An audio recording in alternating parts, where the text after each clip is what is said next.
So you know how we found out that JE was talking to the founder of 4chan, Chris Poole, and that's how that whole Q Pizza thing started, was on that message board. And then it was disseminated as a Darvo tactic. Right? Let's go further. So what happened after that is they permeated this thing there, starting there. And then what the right wing does, and this is masterminded by Steve Bannon, what they do is then they pick stories up from those message boards, then they feed them to the right wing podcasters.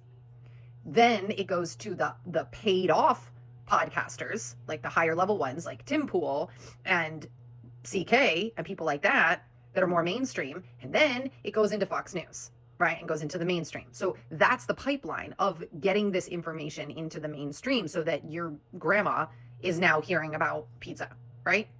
This guy is one of those podcasters. He's one of the lower level podcasters. And by the way, when I say lower level, he still has hundreds of thousands of followers. He was talking about all this stuff. I watched him way back in 2017, 2018. He interviews Michael Flynn, this guy Wano Savin, who is like some sort of dark figure, I don't know, at Steve Bannon, all those people. Checked in with him today and wanted to see what they're talking about. They're not talking about the files at all. They are talking about immigration. They're talking about how the demonic left doesn't care about the criminals and they're destroying this country and whatever. That's what they're talking about.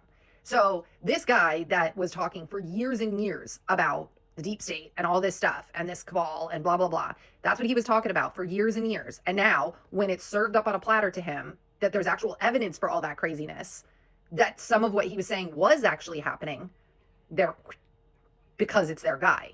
And that's not on accident. This is a well-oiled pipeline at this point. It's nuts.